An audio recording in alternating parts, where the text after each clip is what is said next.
ஒரே நேரத்தில் வனிதா ஜோவிகாவுக்கு வந்த பிரச்சனை. ஜூன் மாசம் ரிலீஸ் ஆக போற மிஸ்ஸஸ் அண்ட் மிஸ்டர் படத்தை வனிதா விஜயகுமார் இயக்கி ஹீரோயினா நடிச்சிருக்காங்க. படத்தோட ப்ரொடியூசரா களமிறங்கி அதுக்கு அவார்டும் வாங்கியிருக்காங்க பிக் பாஸ் புகழ் ஜோவிகா.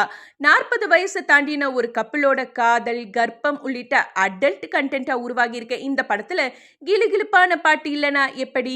அந்த வகையில 1990ல ரிலீஸ் ஆன மைக்கேல் மதன காமராஜன் படத்துல வந்த சிவராத்திரி சாங்குக்கு ராபர்ட் மாஸ்டரோட கவர்ச்சியா ஆடி இருக்காங்க கிரண். இப்ப இதுதான் சிக்கலே. ஏன்னா இசைஞானி இளையராஜா தன்னோட பாடலை அனுமதி இல்லாம யூஸ் பண்ற ஒருத்தரையும் விடாம கேஸ் போட்டுட்டு இருக்காரு. அந்த வகையில வனிதாவுக்கும் ஜோவிகாவுக்கும் கோர்ட்ல இருந்து நோட்டீஸ் வரும்னு சொல்லப்படுது. பட் இந்த படத்தோட மியூசிக் டைரக்டர் தேவாவோட மகன் ஸ்ரீகாந்த் தேவா தான். சோ அவங்களுக்குள்ள இருக்கிற பாண்டிங் காரணமா பிரச்சனை வராதுன்னு சிலரும், ஆல்ரெடி ரைட்ஸ் வாங்கியிருப்பாருன்னு சிலரும் கமெண்ட் பண்றாங்க. பொறுத்திருந்து பார்க்கலாம்.